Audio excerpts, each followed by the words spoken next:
Welcome back mga ropa, kwentuhan muna tayo. Pag-usapan natin ngayon ang game ni Kai Sotto. Ito yung pinaka-recent game niya mga ropa, na kung saan nagtala siya ng tumataginting na 24 points together with 13 rebounds at 3 assists with 1 block. At sa game na to mga ropa, nakabawi sila doon sa kalaban nila recently lang din na Penagoya. At hindi lang sila nakabawi mga ropa, tinambakan pa nila malala ang kupunan ng Penagoya. At masasabi nating main factor or main na dahilan si Kai Sotto kung bakit natambakan nila ang kupunan ng Penagoya dito sa pangalawa nilang paghaharap. Ngayon mga ropa, marami nagsasabi na inadapt daw ng coach ni Kai Sotto ang triangle offense si Coach Tim Cone. Tignan natin kung totoo nga to. Ito ang game analysis at breakdown. Kai Sotto, simulan na natin to.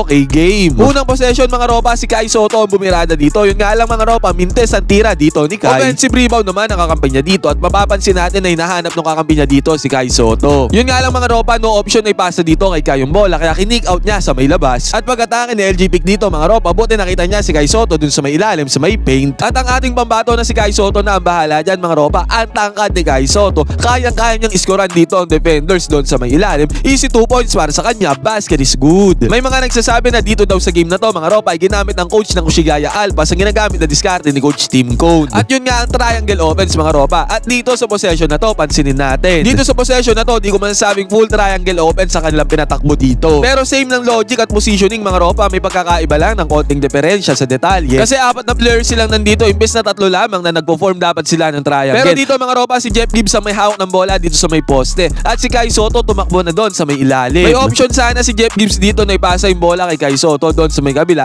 Kasi kumat na din si Kai Sotto at pumesto na doon sa may pwesto niya. Pero ang ginawa ni Jeff Gibbs dito mga ropa, inatake ang depensa ng kupunan ng Penagoya. Kahit nga napagdalwahan na siya dito mga ropa, nagawan pa rin niya ng paraan. Itira dito ang bola. Basket is good naman para kay Jeff Gibbs. At ito mga ropa, another possession na naman dito ng Ushigaya Alpas. Dito broken play ang nangyari. At buti na lang nagawan to ng paraan ng Ushigaya Alpas. Basa ni Jeff Gibbs dito sa gitna kay Kai Sotto. Kumat din naman si Kai Sotto dyan dito sa may gitna. At ang resulta nito mga ropa, posterize kay Kai Sotto ang defender niya dito sa may paint. Harap-harapan niyang dinakdakan dito ang kanyang defender. What a monstrous lang para kay Kai Sotto. Basket is good. At ito mga ropa, di ako magsasawang paulit-ulitin to tungkol kay Kai Sotto. Possession ng kalaban dito mga ropa, turnover ng Penagoya at nakuha ni Kai Sotto ang bola dyan. Agaran naman niyang pinasa sa kanyang kakampi ang bola para sa possible pass break. At yun nga nangyari dito mga ropa, pass break ng kupunan ng Ushigaya Alpas. At sa pass break na to mga ropa, pansinin natin si Kai Sotto ang kanyang mobility dito. Ang bilis niyang tumakbo from court to court na kahit alam niya may possibility na easy 2 points na para sa kanyang kakampi ang pass break na to, tumakbo pa rin siya court to court papunta doon sa may ring nila. Ang advantage naman ito mga ropa, kung sakali lang na magmintes ang kakampi ni Kai Sotto dito, nandoon siya para rumesba, para i-putback ang tira ng kanyang kakampi kung sakaling magmintes nga. Ngayon mga ropa, ang pino-point out ko dito,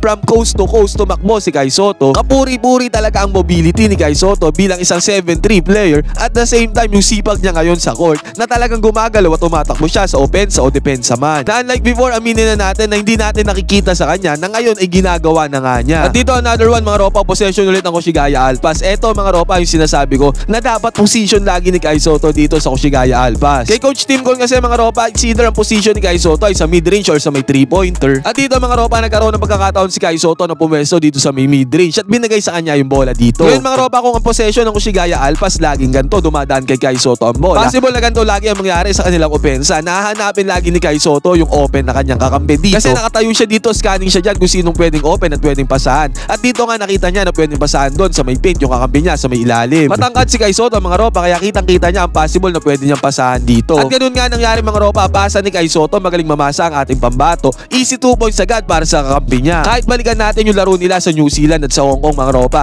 ganyan lagi ang pwestuhan ni Kai Sotto. Ang play na ganyan mga ropa, binibigay sa kanya yung bola. At siya usually ang pinaghahanap ni Coach Tim Cone ng papasahan. At dito nga sa possession na to mga ropa, ganun ang nangyari sa possession ng Ushigaya Alpas. Yung katulad ng pinapagawa ni Coach Tim Cone sa kanya. Ang resulta naman, easy 2 points para sa kampi niya. Diba napadali ang trabaho ngayon ng Ushigaya Alpas doon sa may opensa. At dito sa game na to mga ropa, maraming kinumit na turnovers ang kalaban nila Kai Sotto na Penagoya. At isa yon sa main factor kung bakit din sila natambakan dito ng kupunan ng Ushigaya Alpas. Nakapitalize nila Kai Sotto ang mga turnovers na yan. Nako-convert nila yan into points. At ito mga ropa, ang gandang possession ng nakuha ni Kai Sotto dito. Tinaas niya na nga yung kamay niya para ipasa sa kanya yung bola. Yun nga lang mga ropa, hindi nagawa ng kanyang teammate na ibigay sa kanya yung bola dito sa may ilalim sa may paint. Itinuro pa ng kanyang teammate dito yung bola bago niya ibigay kay Kai Sotto. Buti na lang mga ropa, nakaabot pa rin kay Kai Sotto ang bola dito para sa easy 2 points again. Basket is good. Basta mga gantong senaryo mga ropa, advantage na ni Kai Sotto yan. Siya na ang pinakamatangkad dyan sa may ilalim sa may paint. Kahit hindi niya may pasok sa unang try, may hustle at at sipag naman si Kai Sotto para sa offensive rebound at nakita nga natin yan, napatunayan natin yan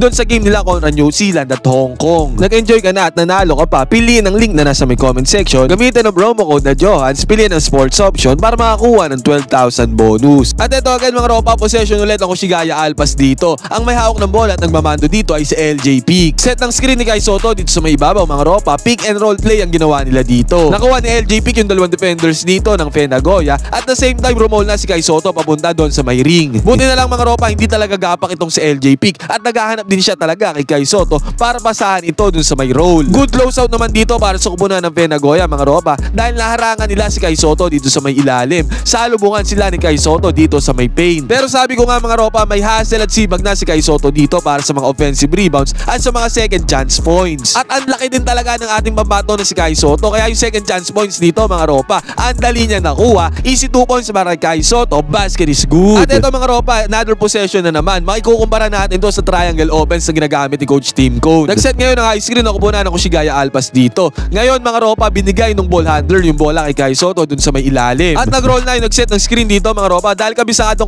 na ni Kai Sotto yung mga gantong galawan. Ang dali niya lang naipasa dun sa nag-roll yung bola dito sa may gitna. Ang tendency outcome yan mga ropa, easy 2 points para sa kupunan ng Kushigaya Alpas. Itong senaryo na to mga ropa, itong play na to, medyo nakahawig to sa triangle offense. At sa pagkakataon na to mga ropa, tambakol na ang kupunan ng Fe Nagoya. Take note mga ropa, sa unang paghaharap nila, talo ang kupunan nila Kai Sotto dito. Pero dito sa pangalawang paghaharap nila, tambakol malala ang kupunan ng Fe Nagoya. Transition offense ang Kushigaya Alpas mga ropa, hindi pa established dito yung depensa ng kupunan ng Fe Nagoya. Kaya ang daling nakapwesto ni Kai Sotto dun sa may ilalim, buti na lang napasahan siya dito ng kanyang kakampi. Easy 2 points na agad, walang kahirap-hirap, no problem, easy money para kay Kai Sotto, basket is good. At eto mga ropa, ang gandang play ulit dito para sa kupunan ng Kushigaya Alpas na involved dito si Kai Sotto. Itinuro ulit ng ball handler ng Kushigaya Alpas yung bola, inigot pa niya doon para sa pasa na to kay Kai Sotto. Alley-oop play dito kay Kai Sotto mga ropa. Again, si Kai Sotto ang pinakamatangkad doon sa may ilalim, sa may paint. Kaya ang dali niya nasalot ang alley-oop play dito ng kanyang kakampi. Ang tendency outcome mga ropa. Another one, easy 2 points na naman para kay Kai Sotto, basket is good. Tas dito mga ropa, napakabihirang mangyari to ha. Si Gibbs pinasaan si Kai Sotto doon sa may ilalim, sa may paint. Ngayon mga ropa, si Kai Sotto nga ang pinakamatangkad dyan sa may paint, advantage ng ating pambato yan.